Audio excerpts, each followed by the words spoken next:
Today I want to talk about something that's super important to me and something that's been weighing heavily on my heart, something that I believe that is tearing our nation apart at its very seams.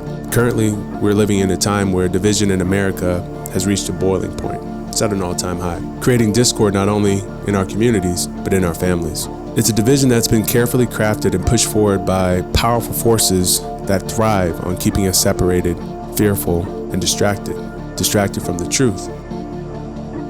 I'm a professional boxer, and one of the things I've always loved about boxing is that no matter what is said in social media or the news or what's said at the press conference, when you show up in that ring, get your gloves on, and the bell rings, the truth comes out.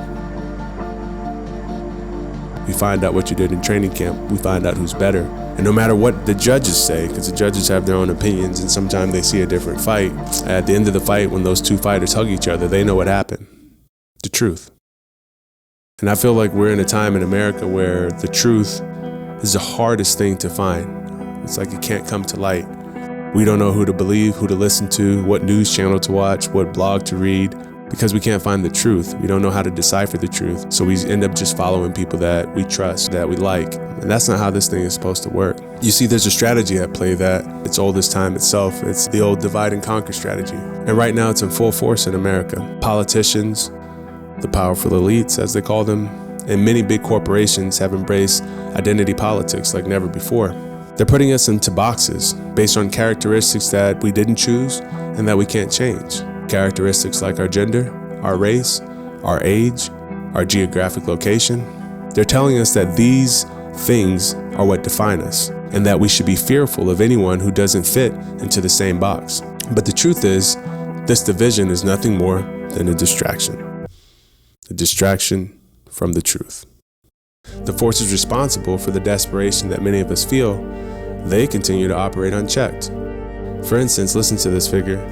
In 2024, 77% of American households cannot afford a median price new home. Not Americans, American households cannot afford a median price home, which now costs around $495,000. This is the stark reality of our housing crisis.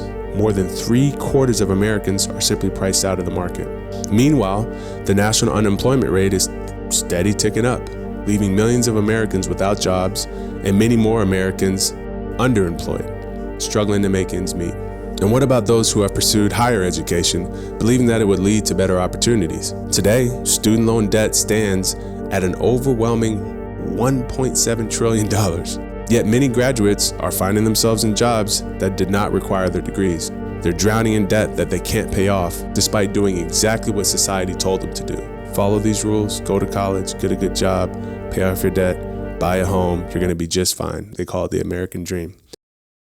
Instead of addressing these pressing economic issues, our politicians are bogged down in culture wars, pushing through frivolous laws that do nothing but further divide us. And both sides are guilty of pushing forth policies that further exacerbate the manufactured divide.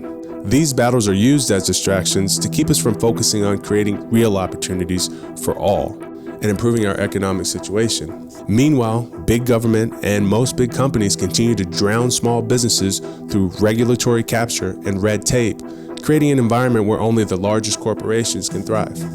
And while they continue to divide and conquer us, crime and safety continue to be a growing concern, with some areas experiencing up to a 30% rise in homicides compared to pre-pandemic levels. Major cities continue to grapple with higher rates of theft, carjackings, and assaults, making everyday life more dangerous for millions of Americans. We can't ignore the escalating mental health crisis that's gripping our nation. Depression and anxiety are at an all-time high, exacerbated by factors that are largely out of our control like division, loneliness, financial stress, and a lack of care for human life. Many people turn to therapy or medication to cope, and while these are important tools, they are not enough to address the root causes. You cannot medicate and counsel away the pain caused by a system that leaves people feeling hopeless and powerless. Division, isolation, and economic despair are not problems that can be solved in a therapist's office. They require communities to come together and force a societal shift towards unity, compassion, and collective action. Here's where the power lies.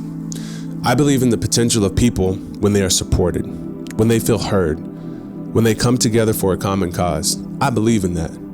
I've seen it time and time again in the ring, in the gym, and in communities across the country. When we come together and put politics aside, we can get things done. When we unite around the ideals of freedom, human flourishing, when we commit to creating opportunities for everyone and to caring for one another, there's nothing that Americans can't overcome. We must come together as Americans, not as people divided by race, gender, or geography, but as people who believe in fairness, freedom, and the limitless nature of human potential, no matter where you come from.